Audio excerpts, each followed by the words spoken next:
नमस्ते। तो चलिए बिना किसी देरी के आज के इस बेहद दिलचस्प विषय पर सीधे आते हैं। आज हम बात करने वाले हैं एक एलएलपी यानी लिमिटेड लायबिलिटी पार्टनरशिप को पूरी तरह से एक प्राइवेट लिमिटेड कंपनी में बदलने की। देखिए, ये सिर्फ नाम का बदलाव नहीं है, ये एक पूरा कॉर्पोरेट ट्रांसफॉर्मेशन है। और ये एक ऐसा रास्ता है जो काफी लीगल और डॉक्यूमेंटेशन से भरा है, इसलिए इसका सही नेविगेशन समझना बहुत जरूरी है। अब आप सोच रहे होंगे कि आखिर कोई चलता फिरता बिजनेस ऐसा क्यों करेगा। मान लीजिए आपका बिजनेस तेजी से ग्रो कर रहा है, आपको बड़े लेवल पर वेंचर कैपिटल यानी फंडिंग चाहिए, या शायद फ्यूचर में आईपीओ लाने का प्लान है। तो बॉस, ये एक्सप्लेनर आपके लिए ही है। बड़े इन्वेस्टर्स हमेशा प्राइवेट लिमिटेड स्ट्रक्चर को ही पसंद करते हैं, क्योंकि इसमें इक्विटी बांटना आसान होता है, ईसॉप्स देना सीधा होता है, और इसके स्ट्रिक्ट गवर्नेंस से उन्हें एक सिक्योरिटी मिलती है। इस पूरी प्रोसेस को सिंपल बनाने के लिए हमने इस ट्रांसफॉर्मेशन रोड मैप को 5 मेन चैप्टर्स में डिवाइड किया है। प्री कन्वर्जन शर्तें, स्टेप्स का सीक्वेंस, नाम कैसे रिजर्व करें, कौन से फॉर्म्स भरें, और आखिर में टाइमलाइन, ताकि आप इस 90 दिन की जर्नी में कहीं भटके नहीं। तो चलिए पहले सबसे क्रिटिकल फेज पर आते हैं, चैप्टर 1। कोई भी कागजी कार्रवाई या फॉर्म भरने से पहले हमारी बुनियादी तैयारी कैसी होनी चाहिए। देखिए, इस प्रोसेस में जंप करने से पहले एक बहुत ही सख्त चेकलिस्ट है जिसे टिक करना ही होगा। सबसे पहले कम से कम 2 पार्टनर्स होने चाहिए। दूसरा, सभी पार्टनर्स की 100% सहमति। अगर एक ने भी वीटो किया तो प्रोसेस वहीं रुक जाएगी। आपका कंप्लायंस रिकॉर्ड एकदम बेदाग होना चाहिए। और हाँ, सबसे इम्पॉर्टेंट, अगर आपने मार्केट से कोई सिक्योर्ड लोन ले रखा है तो उन सभी लेनदारों से लिखित में नो ऑब्जेक्शन सर्टिफिकेट यानी एनओसी लेना मस्ट है। आप अपनी देनदारियों से बचने के लिए कंपनी का रूप नहीं बदल सकते हैं ना।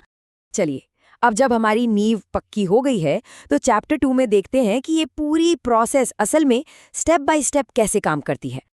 ये पूरी प्रक्रिया ना बिल्कुल एक डोमिनोज इफेक्ट की तरह काम करती है। एक के बाद एक चीजें गिरती हैं। सबसे पहले एक फॉर्मल पार्टनर मीटिंग होती है, फिर कंपनी का नाम अप्रूव कराया जाता है, उसके बाद न्यूज़पेपर में पब्लिक अनाउंसमेंट होता है, फिर शुरू होता है भारी भरकम फॉर्म फाइलिंग का काम, और अंत में जाकर मिलता है इनकॉर्पोरेशन का फाइनल सर्टिफिकेट। याद रखिए, हर स्टेप दूसरे पर टिका है, आप कोई भी शॉर्टकट नहीं ले सकते।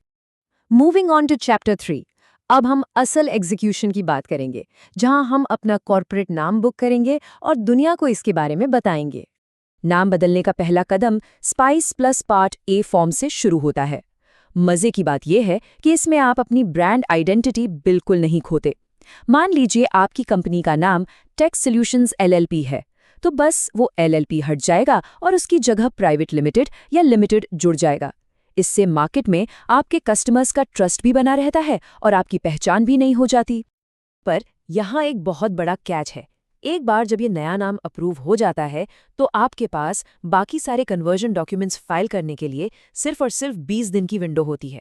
लिटरली घड़ी की टिक टिक शुरू हो जाती है। अगर ये 20 दिन मिस हो गए तो समझ लीजिए पूरी प्रोसेस फिर से 0 से शुरू करनी पड़ेगी। टाइम और पैसा दोनों का नुकसान। अब एक और बहुत क्रिटिकल नंबर आता है 21। मेन एप्लीकेशन डालने से पहले आपको URC2 फॉर्म के तहत एक पब्लिक एडवर्टाइजमेंट देना होता है। ये ऐड 2 न्यूज़पेपर्स में छपना चाहिए, एक इंग्लिश में और एक वहाँ की लोकल लैंग्वेज में जहाँ आपका ऑफिस है। इसके पब्लिश होते ही 21 दिन का एक पब्लिक ऑब्जेक्शन पीरियड शुरू हो जाता है, ताकि अगर किसी क्रेडिटर या एम्प्लॉय को कोई वैध एतराज़ है तो वो इन 21 दिनों के अंदर अपनी बात रख सके। ओके, अब आते हैं चैप्टर 4 पर। ये इस पूरी जर्नी का सबसे भारी हिस्सा है, ROC यानी रजिस्ट्रार ऑफ कंपनीज के वो सॉफ्ट फॉर्म्स और डॉक्यूमेंट्स जिनका कोई ऑल्टरनेटिव नहीं है। इस फेज में लिटरली फॉर्म्स की एक झड़ी लग जाती है।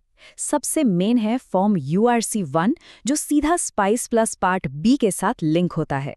इसके साथ आपकी नई कंपनी का मेमोरेंडम और आर्टिकल्स ऑफ एसोसिएशन यानी MOA और AOA जाता है। इसके अलावा एक बहुत ही बढ़िया फॉर्म है AGIL Pro, जिससे आपका GST, PF और ESIC का रजिस्ट्रेशन एक साथ हो जाता है। और हाँ, INC9 और DIR2 फॉर्म्स भी बहुत ज़रूरी हैं, जो प्रपोज्ड डायरेक्टर्स की तरफ से लीगल डिक्लेरेशन होते हैं। जब आप MCA पोर्टल पर URC1 के लिए ज़रूरी अटैचमेंट्स की लिस्ट देखते हैं ना, तो ये काफ़ी ओवरवेलमिंग लग सकता है। ये एक एक्सट्रीमली डिटेल प्रोसेस है। ज़रा सी भी त्रुटि या एक भी छूटा हुआ डॉक्यूमेंट पूरे एप्लीकेशन को सीधा रिजेक्ट करवा सकता है। इसके लिए प्रोफेशनल गाइडेंस लगभग ज़रूरी ही हो जाती है।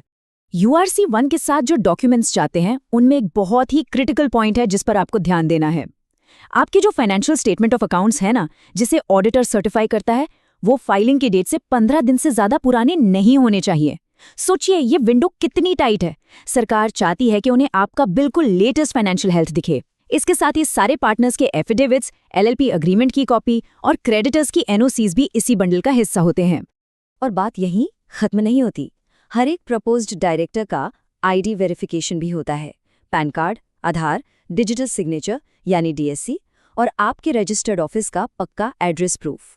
यहाँ एक टिप हमेशा याद रखिएगा, जो भी यूटिलिटी बिल आप एड्रेस प्रूफ के लिए लगा रहे हैं वो किसी भी हाल में 2 महीने से ज्यादा पुराना नहीं होना चाहिए।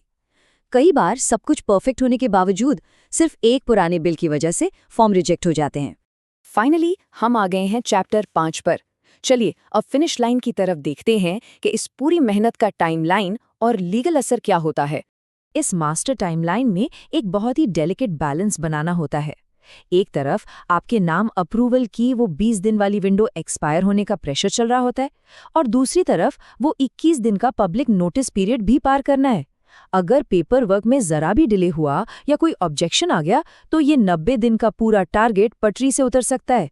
ये टाइमिंग का एक बहुत ही परफेक्ट गेम है। और जब सब कुछ सही होता है और आपको सर्टिफिकेट ऑफ इनकॉर्पोरेशन मिल जाता है तो पुरानी LLP ऑफिशियली खत्म हो जाती है। उसकी सारी संपत्तियां और देनदारियां स्मूथली नई प्राइवेट लिमिटेड कंपनी में ट्रांसफर हो जाती हैं। और सबसे शानदार बात बताऊं, अगर आप इनकम टैक्स एक्ट के सेक्शन 47XIBB की शर्तें पूरी करते हैं, जैसे कि पुरानी शेयर होल्डिंग का रेशियो बनाए रखना, तो इस पूरे एसेट ट्रांसफर पे आपको 0 कैपिटल गेन्स टैक्स देना पड़ता है ना? कमाल का फाइनेंशियल फायदा। तो अंत में सवाल ये है कि क्या ये 90 दिन की इतनी कॉम्प्लेक्स प्रोसेस, इतने सारे फॉर्म्स और ये भागदौड़ सच में वर्थ इट है? देखिए, अगर आपका विजन बड़ा है, आपको बड़े इन्वेस्टर्स से वेंचर कैपिटल उठाना है और एक परपेचुअल कॉर्पोरेट एंटिटी बनानी है, तो ये 90 दिन की मेहनत पूरी तरह से जायज़ है। सही प्लानिंग के साथ ये कदम आपके बिजनेस के लिए एक गेम चेंजर साबित हो सकता है। तो क्या आपका बिजनेस इस बड़े रणनीतिक उछाल के लिए तैयार है?